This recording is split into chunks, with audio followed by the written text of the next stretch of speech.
Tempest 4000 is a 2018 modern remake of an Atari classic that originally released back in 1981. For its time, it was a revolutionary take on gaming, introducing 3D vectors to help give the illusion of a three-dimensional space. Controlling the claw-like ship known as Blaster, you move around the outer borders of each level to destroy all the enemies approaching you. Does this remake sound tempting, or is it lost in cyberspace? Let's find out. As mentioned, Tempest 4000 is an arcade-style tube shooter. You pilot the blaster around the outer perimeter of each level, and rapidly fire at enemies coming up each plane.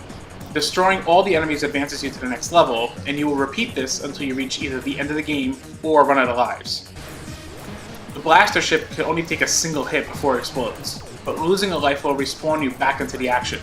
Not only can enemies fire at you, but if they reach the top of the level where you pilot your ship, they can grab you and bring you down into the abyss, which will cause you to lose a life as well.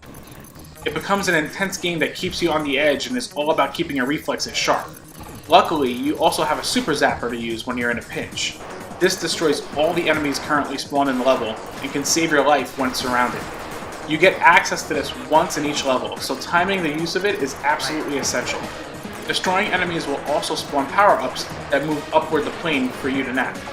These power-ups range from increased bullet capacity, a jumping ability, and having an AI droid assist you.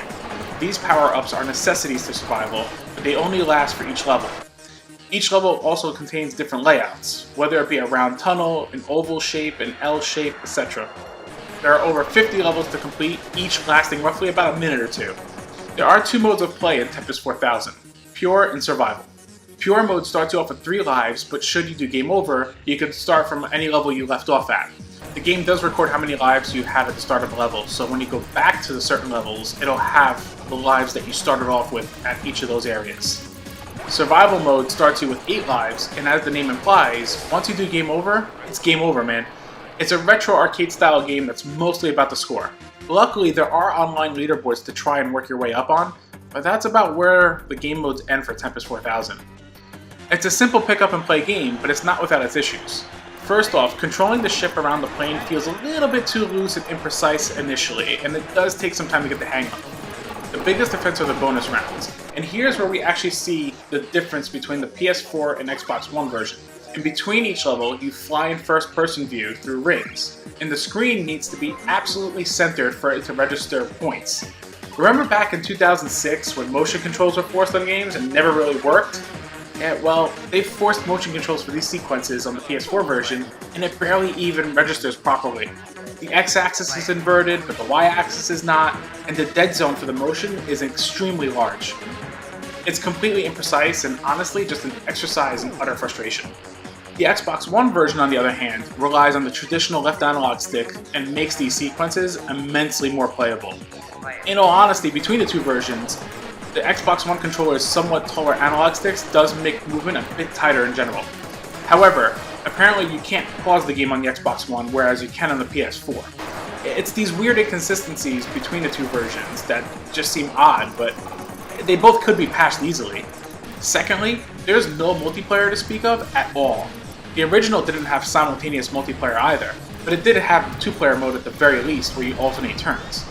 This doesn't have anything. Honestly, a co-op mode would have added quite a lot of entertainment and replay value, and this just feels like a completely missed opportunity. Third, I get the game's presentation is supposed to be a bit bare and reflect on the original's visual style, but it's so bare bones and not appealing to navigate at all. It doesn't even feel nostalgic, it just feels rather blah and amateurish at best. The last thing is that while the game is fun, it's fun in only short bursts of 15-20 minutes max. Then the repetition kicks in real quick and you're kind of done with the game for a bit. There's really just not a whole lot here to keep you coming back.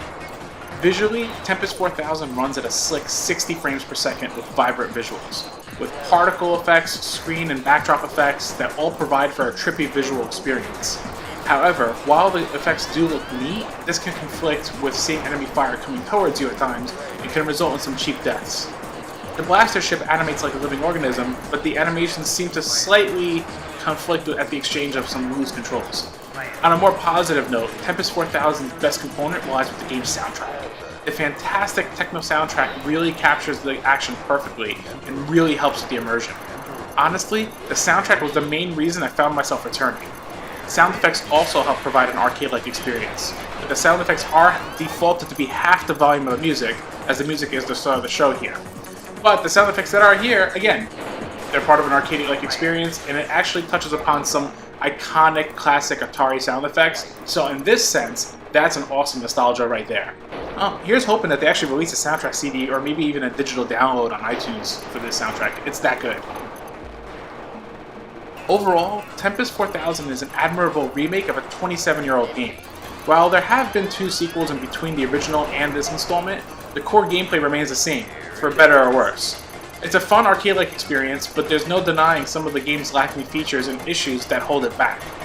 While what's here is fun, at its $20 asking price digitally and $30 physical price, it's kind of a steep sell unless you're the biggest Tempest and Atari fan.